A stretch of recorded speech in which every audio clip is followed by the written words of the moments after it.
Okay, we'll see you again. Sorry to interrupt the first session. So I've mishandled one technical system, or actually video lecture, isn't it? So the session was interrupted inadvertently. Sorry, apologize.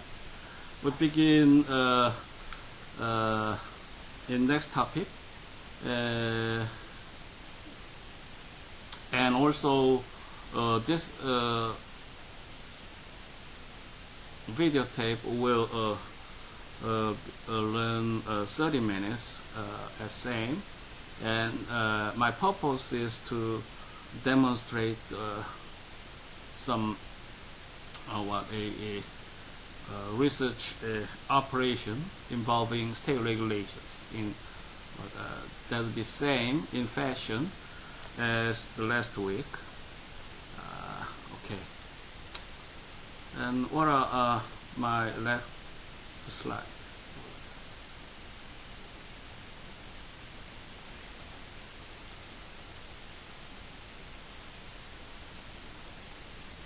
So yeah, we have the point in this slide. So we consider briefly how code interpret regulations, and you will have some thought in subtitle: extrinsic aids, the maxims, the policy of the regulation, administrative intent, the diffusion doctrine, and some concerns and core practice involving two distinct situations. When interpretations are like the amendments, and when interpretations are not like amendments. So let us review the paradigm briefly, which was actually quite consequential in understanding Supreme Court cases about interpretation of state regulation.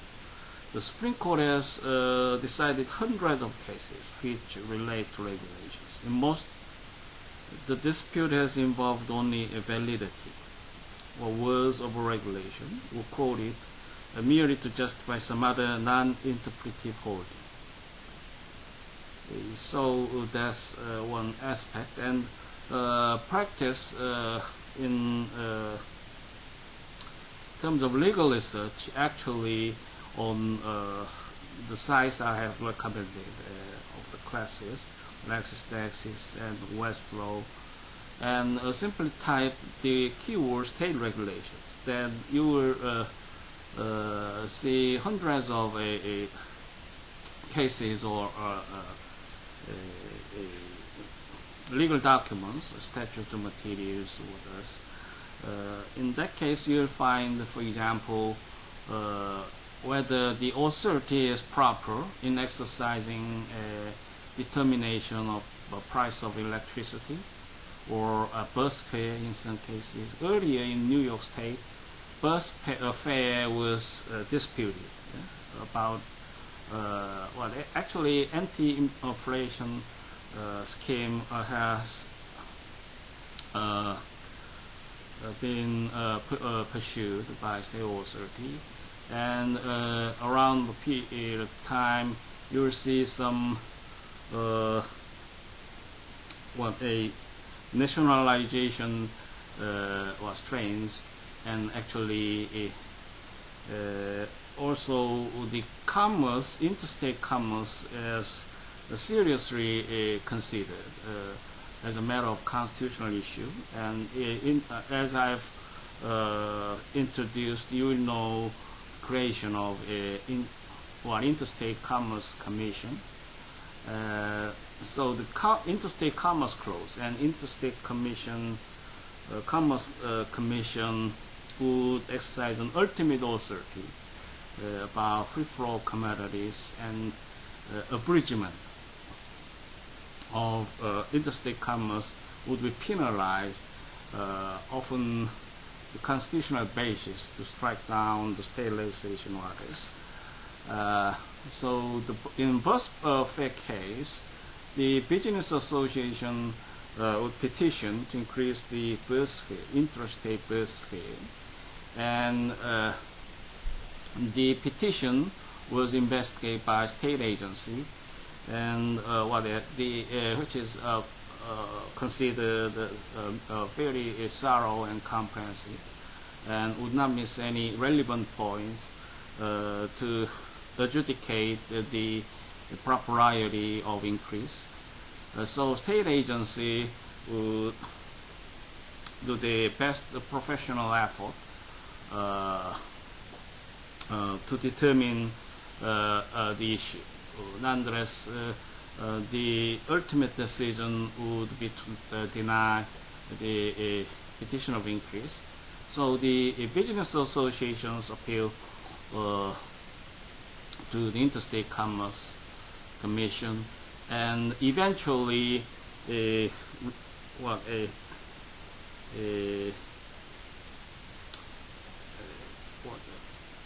refer to the review of Supreme Court as a matter of constitution. The Interstate Commerce granted the petition based on the findings that the price between intrastate and interstate bus fare is distinct in difference. So that would be a most powerful single basis to grant the petition of increase. So the decision was in conflict between two agencies, which is federal on one hand, and which is state on the other. The Supreme Court actually favored the approach of interstate commerce clause. So the interstate commerce clause is very consequential to legalize a vibrant and the kind of unabridged commerce stream in the nation. So that is a factor which played to increase the federal characteristic of nations, I suppose. So my point is that the keyword search, state regulation, would not lead to any specific state regulations. Often the materials that were debated or exchanged in legal ideas or argument about authority, especially between federal and state government. So the cases purely in sense of state interpretation of state regulation would be seldom, I suppose. Often also intertwined with criminal statute of statute. And in that case, you will see some important maxims were embedded in the province of criminal law. So the statute would be clearly set forth to authorize the criminal sanction or punishment, and the state regulations would not be as seriously considered, which would often not binding power, and could not provide any definite ground to penalize the action. So it could be treated as a fact, as I suggested in the first class. So it a little perplexing if the case or dispute involves interpretive doubt of statute and any same ways of dealing as we find in statutory construction of languages, terms, jargons, phrases. So even a question of meaning has been stated, the court may accept the litigant's interpretation and nevertheless rule against him because of related issues. On occasion, the supposed interpretive issue may be treated as a question of fact, or as requiring not the interpretation of a regulation, but the interpretation of a statute or the Constitution. None of these cases, of course, do the opinions tell us how the court interprets regulations, nor the opinions where an interpretive argument was ignored, or denounced as specious, or where the court, while acknowledging ambiguity, gave no reason for its choice of one interpretation rather than another. So consistency would not be serious in this case, as of the nature of one-time adjudication, or others would perhaps be a preferred view, often relied by court, and might in some cases to be gotten negatively as specious. It is specific and narrowly tailored rule to shoot the specific dispute is actually injustice. It is quite justified since the case is distinct and need not be consistent in other places. That would be so. Please recall yourself on the previous standard or principle as you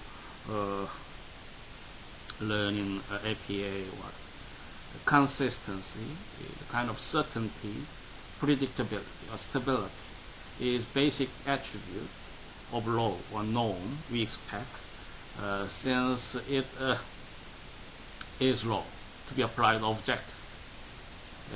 It will prevail any private initiative or any intent of parties absolutely insulated from the kind of effect.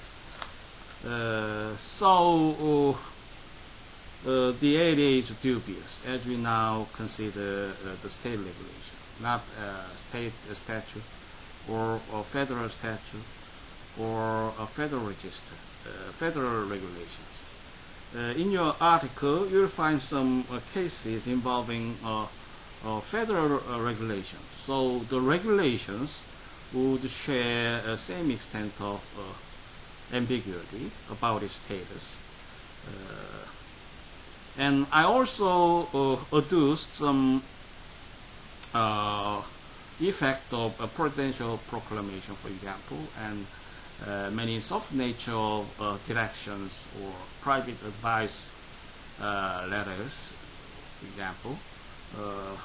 The kind of survey would also be complement in this purview. So please exhaust yourself and search for any etiquette regulations about its status. You will not be certain about its exact identity, I suppose. The opinions which are informative are those where members of court are puzzled with the meaning of a regulation as a major issue in the case. The recent Ute Indians case is an example. There, a regulation providing for the Ute's use of lands adjoining the reservation had been issued by President Wen. Yet its legal effect had never been determined. Judge Black, speaking for the court, concluded neither Grant nor any of his subordinates had intended to give the Indians any more than a possessory interest in the lands. So, distinct concept between possessory interest and perhaps grant or fee simple ownership, the kind of concept you have learned in property class. Justice Murphy, Frankfurt, and Douglas, dissenting, argued that this conclusion disregarded plain words of the regulation. To this case and similar case suggests rules for resolving interpretive doubts as to regulations. The conflict they illustrated, requiring choice between intent and plain words. So, in my suggestion, you will see some quite useful contrast between plain language rule and a purpose in view.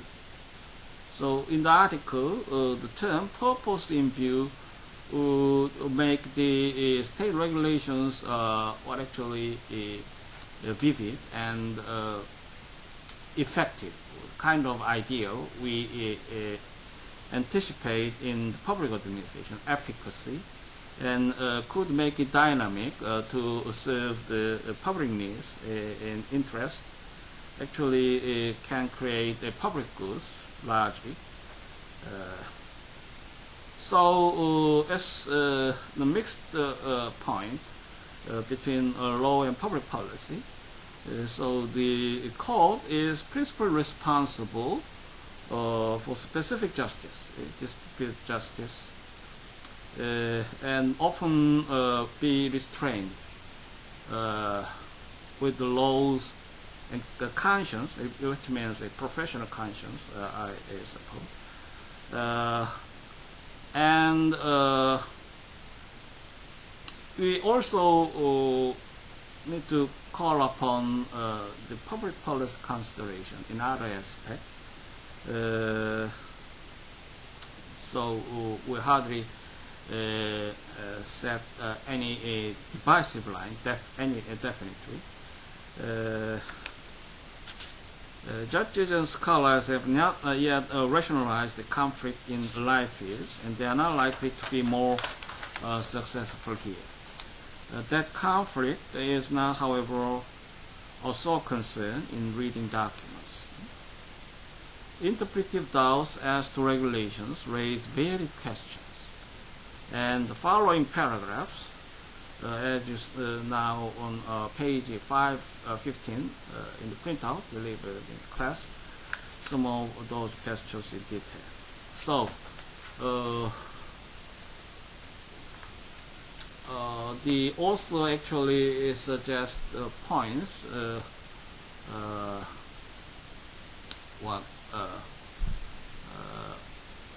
shaped by a core policy over many cases. First, important would be on extrinsic aids. What are extrinsic aids?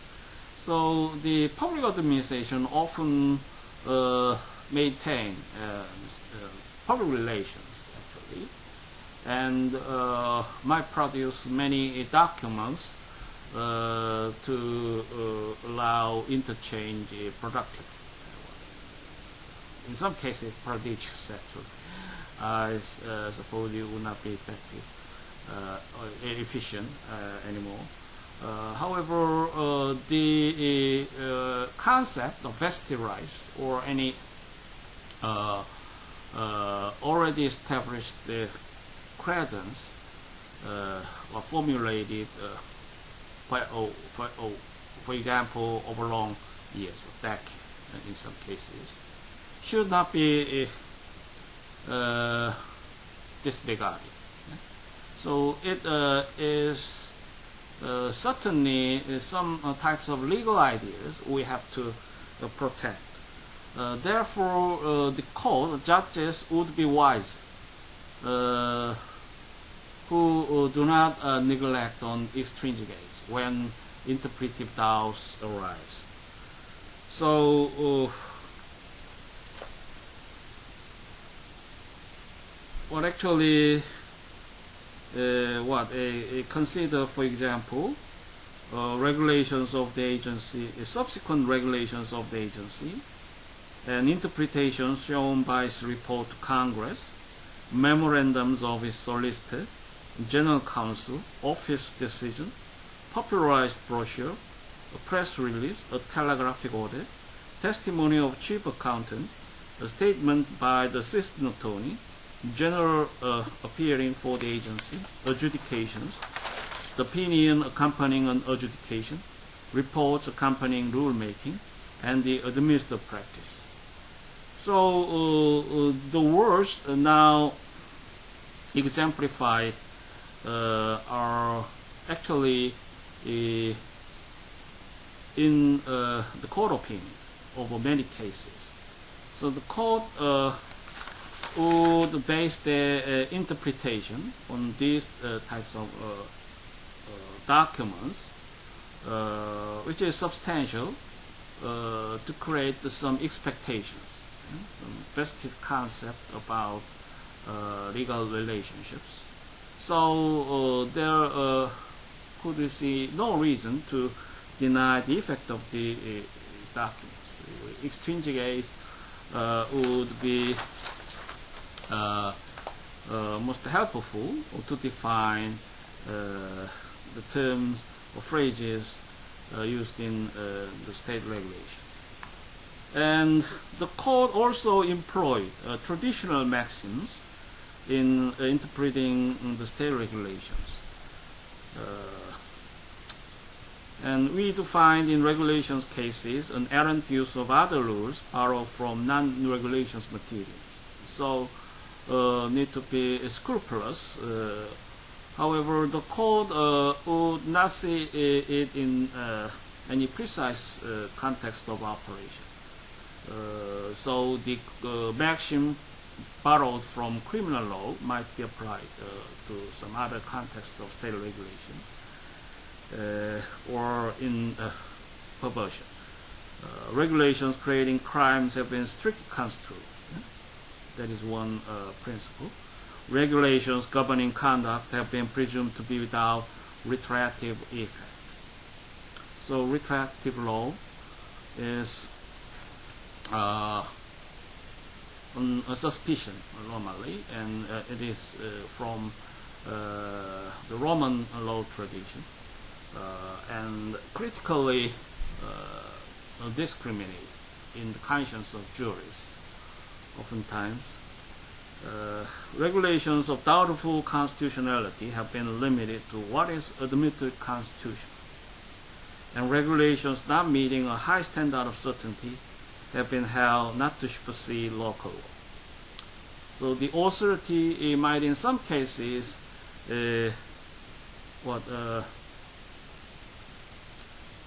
alliterate. So actually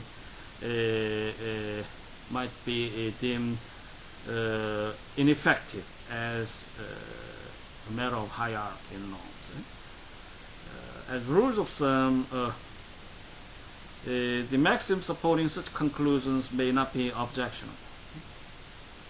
If, however, they are used to circumvent the real intent of regulation, the same difficulties will arise as often arise in cases dealing with statute.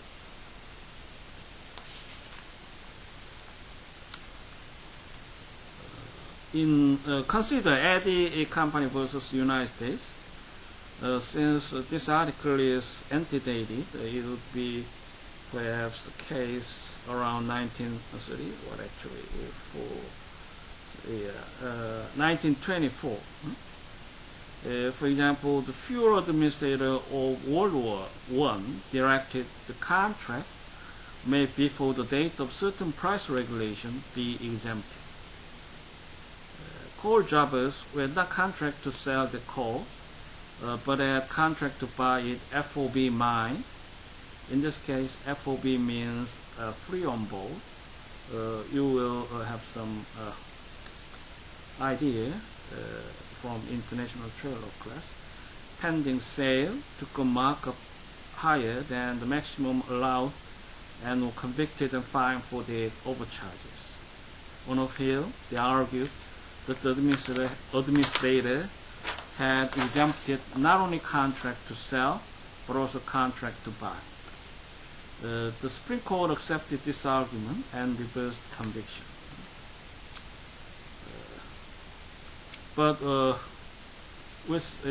see it objectionable in other review.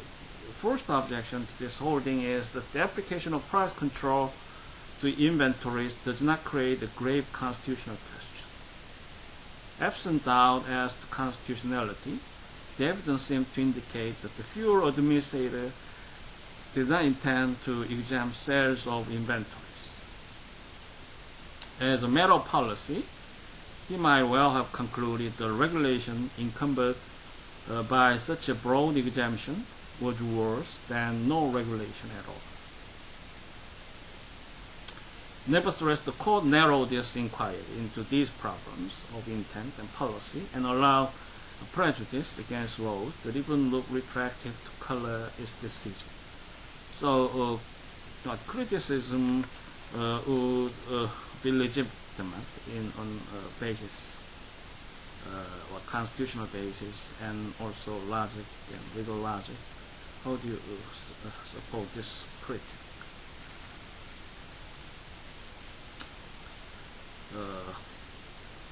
Further, let us raise some question.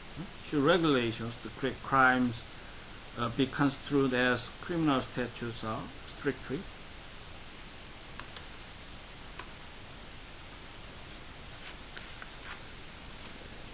And also, you will see some practical variation if criminal statutes often are not construed strictly. This is a maxim not be realized in reality in many cases. So consider more of practical exercise in distinction cases and comparative criticism of precedent. So there will not be a panacea in interpretation of state regulations. And also the court coined quite interesting terms, unstated judgment on policy. So this implies that the court would take a deep look behind the law, and also might give any fundamental insight to alter the structure and plain meaning of regulations. How do you agree on this attitude of court? However, it is powerful and might be welcome even if the court rewrite the rules or regulations completely. It is the state regulations and often demand the or more practically plausible effect specifically. Might be critiqued as specious in some cases. However, why not to deliver adequate justice? And you also consider the operation of political legitimacy. So, and actually, the Constitution is ultimate authority, statute, and others. So many multifaceted contexts to being, I suppose. And also collaboration to address the public challenges would be one concept in or division of labor between the court and state agencies. So the court opinion in this case suggests that for the same queries that have arisen in statute cases, canons in regulation mean one thing in civil proceeding and something else in criminal proceedings. So self-conflict could intermeddle in some cases and raises our suspicion. No consistency about court ruling. So actually backing through the jumbles of specific cases, in that case we find the identity would be more properly termed as fact, not law. But that is not desirable, as we agree generally. However, practically in contradiction. And the policy of the regulations. Consider the case titled Federal Reserve Bank versus Molloy. The court held the regulation dealing with bank collections did not supersede the common law rule. The banks must demand cash when presenting checks for payment.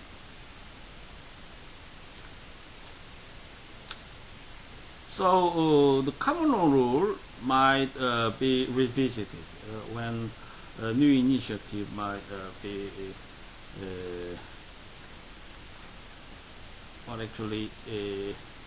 formulated by Congress. Political branches would create some new important public policy. Nonetheless, we can find some resilience. It should be one intrinsic called in judiciary, and quite natural, I sense, over time. So the court could be reluctant to receive the new rules as revolutionary. They would exercise a progressive stance to ameliorate the radical effect of new initiative laws and to be reconciled with traditional holding on common law rules, principles. The glib justification would have been that the regulations in derogation of common law are strictly constitutional.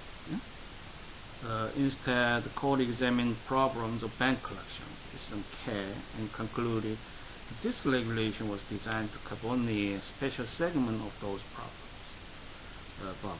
And many Latin words. And also, administrative intent might be compared with legislative intent when our contemplation was on analogy in comparative purpose. How do you find any difference between two intent? The administrative intent might be neglected in tendency than other than legislative intent. In short, in an ICC case, there was a passing reference to intent as showing meaning, and in the Uti Indians case, the court stressed intent in the sense of purpose. But in nearly all the other cases, meaning was a search for what words meant, rather than what administrators meant. And to find a purpose, the court discussed the results it believed desirable, rather than results the administrators might have wanted.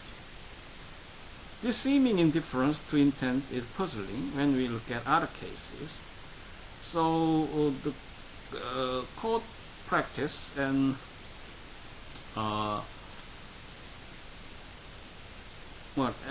attitude would not be in settlement. It's actually seen a little fluctuating over cases. Why did Justice Cardozo clear the Tariff Commission could fix the meaning of its own rules and any phrase contained in them? The case was on the FCC Rules of Practice, Federal Communication Commission. Clearly, their colleagues felt the people who write the regulation and administer it should know best what it means. So actually, the interpretation or amendment often implicates in by beginning the word I mean. The state agency would mean in these regulations, for example.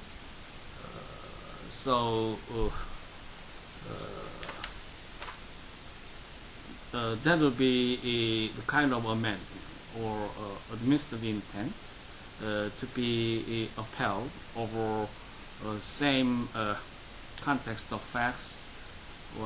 Fact pattern should be amenable to that meaning. It is true from the regulations, the kind of command was implied in that words, I mean.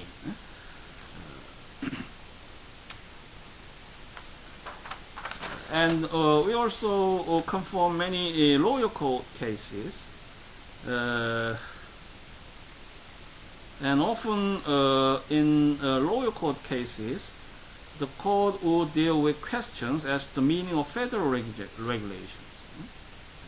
There have been major issues in countless lower court cases. And you also know the citations, how do you cite state regulations, state legislature. And in the article you'll find many citations which represent dispute as to wars enacted by the President, the Secretaries of State, War, Agriculture, Interior, and the Treasury, the Postmaster General, the Director General of Railroads, the Interstate Commerce Commission, the Security Exchange Commission, the Federal Communications Commission, the Tariff Commission, the Civil Service Commission, the Federal Reserve Board, the School Security Board, the National Labor Relations Board, the Board of Supervising Steamboat Inspection, the Immigration and Naturalization Service, the Director of Selective Services, the Veterans Administration, the Civilian Production Administration, the Solid Fuels Administration, the Federal Housing Administrator, the Federal Security Administrator, the Wage Hour Administrator, the Price Administrator, and many others. And strange to say, the cases are marked by an absence of cross-citation and a failure to hear Supreme Court cases, decisions, such as those already discussed.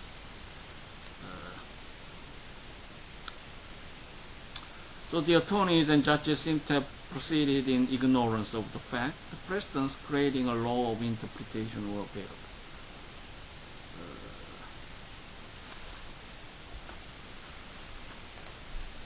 So, what do you see any background about this pattern of dealings? Is what from the war emergency or national crisis, economic depression? What do you foresee?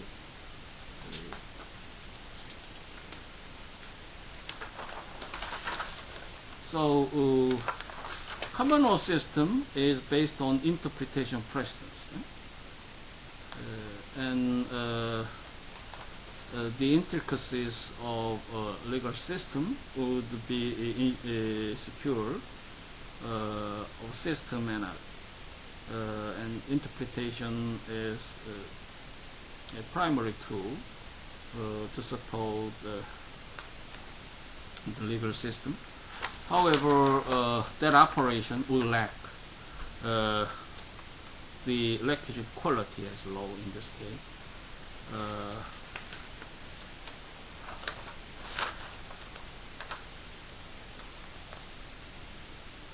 And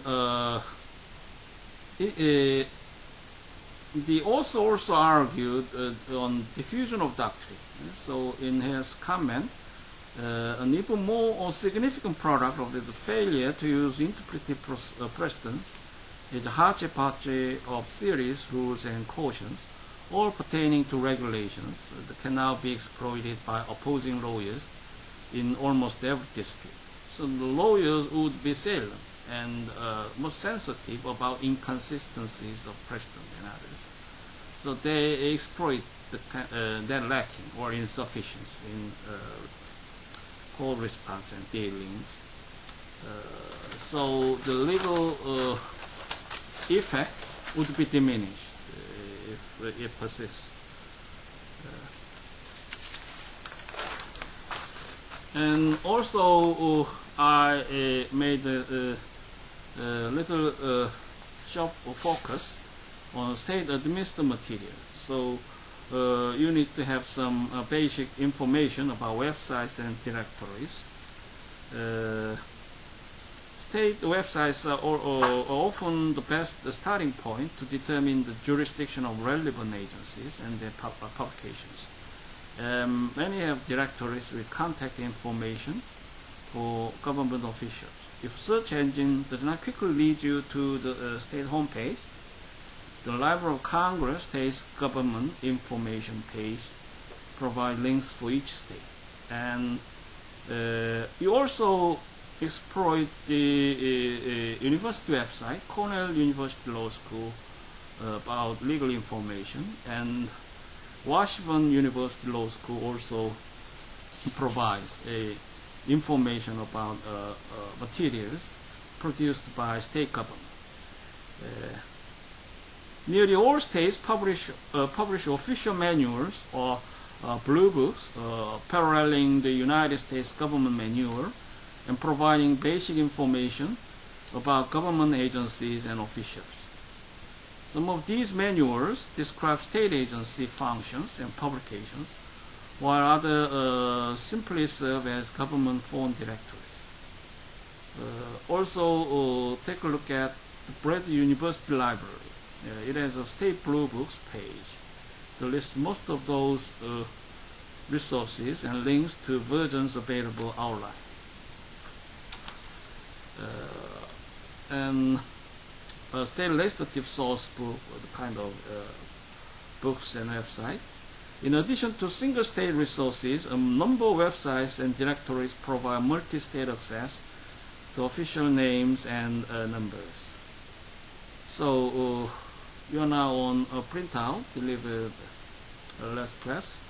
Agriculture, National Association of State Departments of Agriculture, and budgeting, National Association of State Budget Officers, and about the matter of corporations and elections. You will have a greater use in the website titled National Association of Secretaries of State, and corrections, Association of State Correctional Administrators. Corrections are one important goal of modern criminal policy, as you see. So the prison system and education, or the management of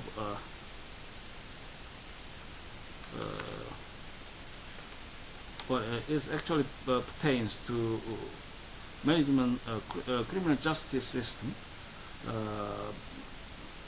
in very effect, I suppose. So you have some need to research the corrections in the United States context. How might investigate some comparative view on the system across jurisdiction. So please utilize this website. And energy, environment, financial management, and National Governors Association are useful in searching the documents from Office of Governor, insurance and justice, motor vehicles, securities. For example, about the issue of motor vehicles, American Association of Motor Vehicle Administrators will provide state laws, state statute and regulations, or executive orders, administrative orders, securities and social services, taxation, transportation, and utilities. And also, you'll have basic theory on federalism now in the Constitution of the United States, so the state laws as not to contravene the federal objective or interest. So the doctrine of federal preemption would apply if the state law would be challenged in that cause. And regulations and executive orders could be traced with the aid of many public websites, Blue Book and ALWD citation manual, for example, and Lexis has administrative registers from 44 states and territories, while Westlaw had just 9 registers. Westlaw also has a 50-state regulatory surveys database, providing citations and links for each state's administrative core provisions on about 300 topics. Some of the administrative codes and registers include executive orders or similar legal pronouncements from governors. Several governors include the text of executive orders on their websites. So I illustrated the state of Illinois. Please take a step to recall the website. It can be accessed through state government homepages or by links from the National Governors Association. Sources for executive orders are also listed in Guide to State Legislation, Legislative History, and Administrative Materials. And also decisions, rulings, and other documents could be pertinent in your research plan. Then you will search scope of websites in that direction. Man's Guide to State Legislation, Legislative History, Administrative Materials. The websites of this kind list publications and online sources for agency rulings, decisions, and orders. For retrospective research, Cheryl Leigh Nyberg, State Administrative Law or Bibliography, print and electronic sources may also be useful. And how do you find the opinions of State Attorney General helpful? So please link your query to, for example, National Association of Attorney General website, and so on. Same way. So take a time to review the rest of pages and print out for details. Okay. We now stop here, and in short time ahead, perhaps in next scene, part 3 of this week, we will take some practice about state regulation and its interpretation and some ways to deal. Okay, see you in the last session.